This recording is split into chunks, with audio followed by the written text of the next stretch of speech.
Alors c'est sorti au mois de juin, d'où Powerbomb de Daniel Warren Johnson. Alors j'ai oublié de vous en parler tout simplement, c'est pour ça qu'on aborde cet album avec un peu de retard, tout en espérant qu'on n'aura pas de bruit perturbateur de l'extérieur, parce qu'on enregistre sans micro au beau milieu d'une température de 54 degrés à Nice. Alors évidemment,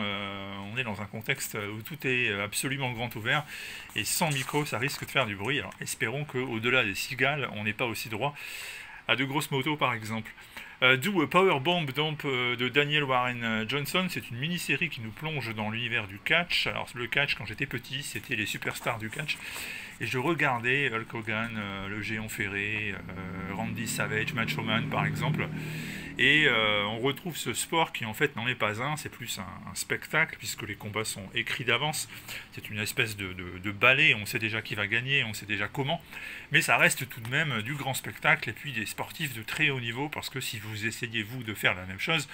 vous allez vous fracturer toutes les vertèbres en moins d'un quart d'heure, ça c'est clair et c'est net. On trouve ici au départ donc une catcheuse qui est également la championne du monde de sa discipline, jusqu'à ce qu'elle affronte un certain Cobra Sun dans un combat pour le titre, qu'elle perde et qu'elle meurt même d'ailleurs durant le combat, un malencontreux accident en réalité, un petit dérapage anodin, et ça va causer donc la mort de la catcheuse, dont la fille est dans la foule. Lona Steel Rose, elle est dans la foule, elle voit sa mère mourir sous ses yeux,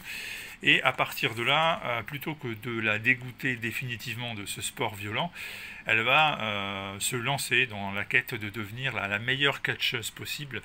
Et elle va tout de même suivre un chemin que son père lui interdit de suivre, un père qui d'ailleurs n'était pas présent durant le combat fatal, et la raison pour laquelle il n'était pas là, eh bien, le lecteur la découvre dans le récit, et évidemment je ne vais pas vous gâcher la surprise si vous ne savez pas de quoi il retourne, donc je me tairai et je n'irai pas plus loin à ce sujet. C'est une histoire complètement dingue. Alors d'abord parce que il est question de catch, mais de catch complètement loufoque, complètement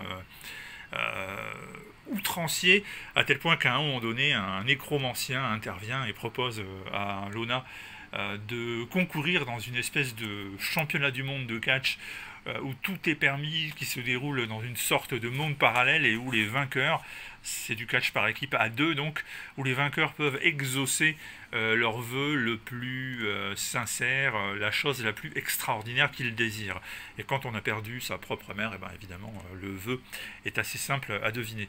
D'où Powerbomb, c'est pas seulement du catch, c'est pas seulement des scènes complètement absurdes, dingues, explosives, comme Daniel Warren Johnson sait les faire, c'est aussi des vrais personnages bien campés, bien écrits, et il y a une histoire familiale qui est touchante, il y a des interactions entre les différents personnages qui sont très très bien menées. Donc en réalité j'ai été agréablement surpris, parce que moi j'étais persuadé que bon, ça allait être un gros délire,